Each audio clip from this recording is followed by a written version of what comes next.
Hello friends, good morning. खम्मा गणी, कैसे हैं आप सभी। मैं मासूदा परवीन एक बार फिर से हाजिर हूँ आप सभी के बीच में। और हम पढ़ने जा रहे हैं आज भारतीय इतिहास का मध्यकालीन भारत जो पोर्शन है उसको। मध्यकालीन भारत की शुरुआत होती है दास वंश से। तो आइए पढ़ते हैं दास वंश, जो कि किसका हिस्सा है, दिल्ली सल्तनत। आज जो हम पढ़ने जा रहे हैं वो क्या है, दिल्ली सल्तनत।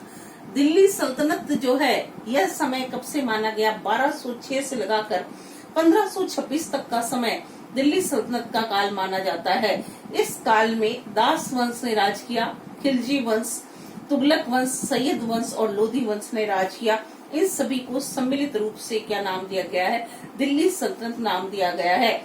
इस काल में शासकों को सुल्तान कहा जाता था। दिल्ली सल्तनत में जो हम सबसे पहले पढ़ने जा रहे हैं वह है आपका दास वंश। दास वंश ने 1206 से लगाकर 1290 ईस्वी तक शासन किया था। कब से कब तक शासन किया, 1206 से लगाकर 1290 ईस्वी तक शासन किया। दास वंश जो है इसके अन्य नाम जब हम पढ़ते हैं तो इसका अन्य नाम आपको मिलता है। एक तो है यामिनी वंश, इसको क्या नाम दिया गया है, यामिनी वंश। दूसरा इसको नाम दिया गया है एल्बारी वंश। एल्बारी वंश भी किसका नाम है, इसी का है। गुलाम वंश पढ़ते हैं तो गुलाम वंश भी किसका नाम है, इसी का है। बलबनी वंश कहते हैं तो वो भी किसका नाम है, दास वंश का। दास वंश में सबसे पहला जो शासक था उसका नाम था कुतुबुद्दीन ऐबक। कुतुबुद्दीन ऐबक ने क्या किया है, 1206 से लगाकर 1210 ईस्वी तक भारत पर शासन किया। 1206 से लगाकर 1210 का समय किसका रहता है, कुतुबुद्दीन ऐबक का। कुतुबुद्दीन ऐबक को दास वंश का संस्थापक कहा जाता था। फाउंडर ऑफ मुस्लिम डायनेस्टी कौन कहलाते हैं, कुतुबुद्दीन ऐबक। कुतुबुद्दीन ऐबक के लिए ऐसा बताया जाता है कि कुतुबुद्दीन ऐबक मोहम्मद गोरी का दास था और उसने अपनी योग्यता से मोहम्मद गोरी को प्रभावित किया। 1206 ईस्वी में जब मोहम्मद गोरी की मृत्यु होती है, सिंध प्रांत में दमयम नामक स्थान पर जब वो नमाज पढ़ रहे थे तो खोखर जाति के युवक ने उनकी पीठ में छुरा भोंक दिया, जिसके कारण मोहम्मद गोरी की मृत्यु हो जाती है। मोहम्मद गोरी जब हिंदुस्तान छोड़कर गजनी गए थे तो अपने द्वारा जीते हुए प्रदेशों को उन्होंने किसे सौंप दिया था, कुतुबुद्दीन ऐबक को सौंप दिया। और कुतुबुद्दीन ऐबक ने एक नए वंश की स्थापना की, इसलिए ये कौन सा, एक दास द्वारा स्थापित वंश है, इसलिए इसका नाम दास वंश या गुलाम वंश था। ऐसा बताया गया, कुरान के अनुसार ऐसा लिखा गया है कि एक दास कभी भी शासक नहीं हो सकता। क्या लिखा गया है कि दास कभी भी क्या हो सकता है, बादशाह नहीं बन सकता या सुल्तान नहीं बन सकता है, शासक नहीं बन सकता। इसलिए कुतुबुद्दीन ऐबक ने स्वयं को क्या कहा, मलिक और सिपह सालार की उपाधियों तक सीमित रखा। मलिक और सिपह सालार ये क्या है, इसकी उपाधियां हैं, उस तक सीमित किसको रखते हैं, अपने आप को कौन रखते हैं, कुतुबुद्दीन ऐबक। एक बार फिर से सुन लीजिए, कुतुबुद्दीन ऐबक मोहम्मद गोरी का दास था और बहुत ही जल्दी अपनी योग्यता से उसने प्रभावित किया और उसके सेनापति के रूप में इसने काम करना शुरू किया। उसकी मृत्यु के पश्चात, मोहम्मद गोरी की मृत्यु के पश्चात वो क्या करते हैं, भारत में जीते हुए प्रदेशों पर शासन करना शुरू करते हैं। लेकिन उन्होंने अपने नाम के साथ सुल्तान जैसे शब्द का प्रयोग नहीं किया। मलिक और सिपह सालार की उपाधियों से वो खुश रहे। अब आगे पढ़ते हैं किसके बारे में, कुतुबुद्दीन ऐबक के लिए ही हम पढ़ रहे हैं। अब कुतुबुद्दीन ऐबक जब शासक बनता है तो कुतुबुद्दीन ऐबक के सामने कुछ समस्याएं थी। देखिए, कुतुबुद्दीन ऐबक की सबसे बड़ी समस्या ये है कि ये एक दास था, ये गोरी का उत्तराधिकारी नहीं था। कुतुबुद्दीन ऐबक बहुत ही दूरदर्शी और कूटनीतिज्ञ थे। इन्होंने इसलिए क्या किया, वैवाहिक संबंध स्थापित किए। और वैवाहिक संबंध की जब आप बात करते हैं तो सबसे पहले कुतुबुद्दीन ऐबक ने स्वयं क्या किया था, मोहम्मद गोरी का जो उत्तराधिकारी था ताजुद्दीन यल्दौज, ताजुद्दीन यल्दौज से इन्होंने क्या, ताजुद्दीन यल्दौज की जो बेटी थी उससे इन्होंने वैवाहिक संबंध स्थापित किए, पुत्री से विवाह कर लेते हैं। पहला वैवाहिक संबंध जो बनाया गया वो कौन सा था, स्वयं ताजुद्दीन यल्दौज की पुत्री से शादी करते हैं। सेकंड जब आप पढ़ते हैं तो इनकी जो सिस्टर थी, बहन का विवाह सिंध का जो शासक था नसीरुद्दीन कुबाचा से इन्होंने क्या किया है, बहन का विवाह करवा दिया। किसके साथ, नसीरुद्दीन कुबाचा के साथ में करवा दिया। तीसरा हम पढ़ते हैं इल्तुतमिश, आगे जाकर ये शासक बनेगा। इल्तुतमिश जो है कुतुबुद्दीन ऐबक का दास था। इल्तुतमिश अल्बारी कबीले का था और कहते हैं कि इसके भाइयों ने इसे जो है दासों के बाजार में बेच दिया। वहां कुतुबुद्दीन ऐबक ने इसे खरीदा, इसलिए इल्तुतमिश को दासों का दास भी कहा जाता है। इल्तुतमिश से क्या करते हैं, अपनी पुत्री का विवाह करवा देते हैं।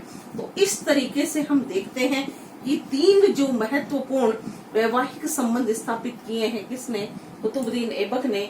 एक तो किया ताजुद्दीन यल्दौज, जो कि मोहम्मद गोरी का उत्तराधिकारी था, उसकी बेटी से स्वयं शादी कर लेते हैं। अपनी सिस्टर की शादी नासिरुद्दीन कुबाचा से करवाते हैं। और इल्तुतमिश ने अपनी पुत्री का विवाह किससे कर दिया है, इल्तुतमिश से अपनी पुत्री का विवाह करवा दिया। ये है कुतुबुद्दीन ऐबक के वैवाहिक संबंध। अब कुतुबुद्दीन ऐबक की उपलब्धियां क्या रहती है, कुतुबुद्दीन ऐबक की उपलब्धियां जब हम पढ़ते हैं तो देखिए, सबसे पहले हम पढ़ रहे हैं कुतुबुद्दीन ऐबक के लिए।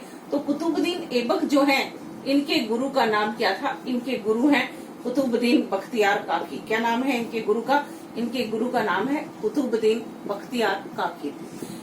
ये इनके गुरु थे। इनकी स्मृति में इन्होंने किसका निर्माण शुरू करवाया था, कुतुब मीनार का निर्माण शुरू करवाते हैं। लेकिन क्या होता है, इनकी मृत्यु हो जाती है।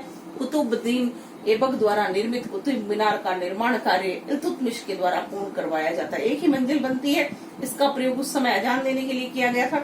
कुतुबुद्दीन ऐबक ने एक मस्जिद बनवाई थी जिसका नाम क्या था, कुव्वत उल इस्लाम मस्जिद, जो कि कहाँ पर है, दिल्ली में है। भारत की पहली मस्जिद मानी जाती है, किसके द्वारा निर्मित है, कुतुबुद्दीन ऐबक के द्वारा। कुतुबुद्दीन ऐबक ने अजमेर में 2.5 दिन का झोपड़ा बनवाया था। 2.5 दिन का झोपड़ा कहाँ पर स्थित है, अजमेर में। देखिए फ्रेंड्स, सबसे पहली बात मैं आपको बताती हूँ कि काफी लोग सोचते हैं कि ये 2.5 दिन में बनकर तैयार हुआ, ऐसा नहीं था। यहाँ पर क्या होता है, पहले एक संस्कृत स्कूल थी विग्रहराज चतुर्थ बीसल देव के द्वारा निर्मित, जिसका नाम था सरस्वती कंठाभरण पाठशाला। इन्होंने कुतुबुद्दीन ऐबक ने मोहम्मद गोरी के कहने पर उसका सामने का हिस्सा तुड़वा दिया और उसे मस्जिद में कन्वर्ट कर दिया। यहाँ एक सूफी संत पीर पंजाब शाह का 2.5 दिन का उर्स यानी मेला भरता है, इसलिए इसका नाम क्या रखा गया, 2.5 दिन का झोपड़ा रखा गया। ये है कुतुबुद्दीन के कुछ स्थापत्य कला के क्षेत्र में योगदान। एक तो कुतुब मीनार का निर्माण शुरू होगा। कुव्वत उल इस्लाम क्या है, एक मस्जिद है जो बनती है, जिसे कि हम क्या कहते हैं, भारत की पहली मस्जिद कहते हैं। 2.5 दिन का झोपड़ा बनकर तैयार होता है किसके टाइम में, कुतुबुद्दीन ऐबक के लिए। कुतुबुद्दीन ऐबक की अब हम बात करते हैं किसकी, उपाधियों की। देखिए, इनकी उपाधियां जब आप पढ़ते हैं तो इनकी उपाधियां, एक तो है लाख बख्श। लाख बख्श के नाम से जाने जाते हैं कौन, कुतुबुद्दीन ऐबक। दूसरा, इनकी उपाधि आप पढ़ते हैं तो सेकंड है इनकी उपाधि हातिम द्वितीय। हातिम द्वितीय सबकी मदद कर रहे हैं इसलिए कहलाए, लाख बख्श लाखों में दान किया करते थे इसलिए कहलाए। और फिर एक आता है कुरान खान। कुरान का वाचन क्या करते थे, बड़े ही सुरीली आवाज में किया करते थे, इसलिए इनकी उपाधि क्या रहती है, कुरान खान। हसन निजामी, हसन निजामी जो किताब लिखते हैं ताजुल मासिर, फक्र मुदव्वर जैसे इतिहासकार जो हैं, किसके दरबार में संरक्षण प्राप्त थे, कुतुबुद्दीन ऐबक के दरबार में संरक्षण प्राप्त थे। ये क्या है, इनकी मृत्यु होती है 1210 ईस्वी में। जब ये क्या खेल रहे थे, 1210 ईस्वी में चौगान खेल रहे थे। चौगान किसको कहा जाता है, पोलो को। पोलो खेल रहे थे और आपको पता है पोलो लोग कैसे खेलते हैं, घोड़े पर बैठकर। पोलो खेलते समय घोड़े से गिर जाने के कारण किसकी मृत्यु हो जाती है, कुतुबुद्दीन ऐबक की मृत्यु हो जाती है। और कुतुबुद्दीन ऐबक के बाद जो अगला शासक बनता है उसका नाम था आराम शाह। ऐसा बताया जाता है कि कुतुबुद्दीन ऐबक का कोई पुत्र नहीं था, उसकी 3 पुत्रियां थी, इसलिए उनके कोई कजन या भतीजे वगैरह रहे जो शासक बनते हैं। 1 साल के लिए उन्होंने शासन किया है 1210 से 1211 ईस्वी में। अपने नाम के अनुसार यह व्यक्ति बहुत ही आराम पसंद था, इसलिए लोगों ने या दरबारियों ने इसे क्या किया, इसके पद से हटा दिया। और इनके जो दामाद थे इल्तुतमिश, जो कि उस समय क्या थे, बंदायूं के गवर्नर थे। इल्तुतमिश को क्या किया गया है, आमंत्रित किया जाता है। इल्तुतमिश कहाँ का गवर्नर था, बंदायूं का गवर्नर था।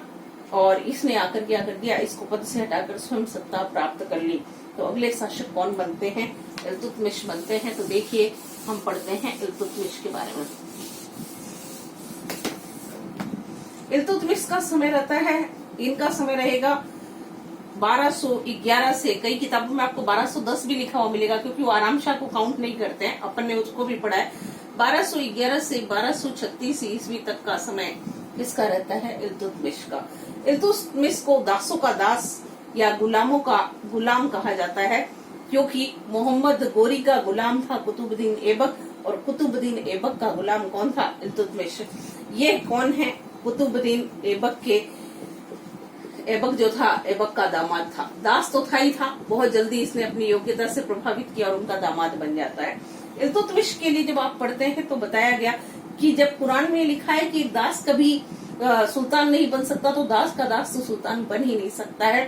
तो इन्होंने बहुत सोच समझकर फैसला किया, और खलीफा जो कि इस्लाम धर्म के जो सबसे बड़े जो होते हैं सुप्रीम ऑफिसर, या जिनके पास राजनीतिक और धार्मिक समस्त शक्तियां थी, उनसे इन्होंने क्या किया? नियुक्ति पत्र प्राप्त किया और एक टाइटल अडॉप्ट करते हैं, नासिर उल मोमिन, अर्थात मुसलमानों का संरक्षक की उपाधि धारण किसने की है? इल्तुतमिश ने धारण की है। इल्तुतमिश के समय जो 40 अमीर तुर्क थे, 40 अमीर तुर्कों का एक संगठन बनता है। 40 अमीर तुर्कों का जो संगठन था, जिसे शॉर्ट में हम क्या कहते हैं? चालीसा। चालीसा का गठन किसके समय होता है? इल्तुतमिश के समय, जिसे तुर्कान ए चिहलगानी भी कहा जाता है।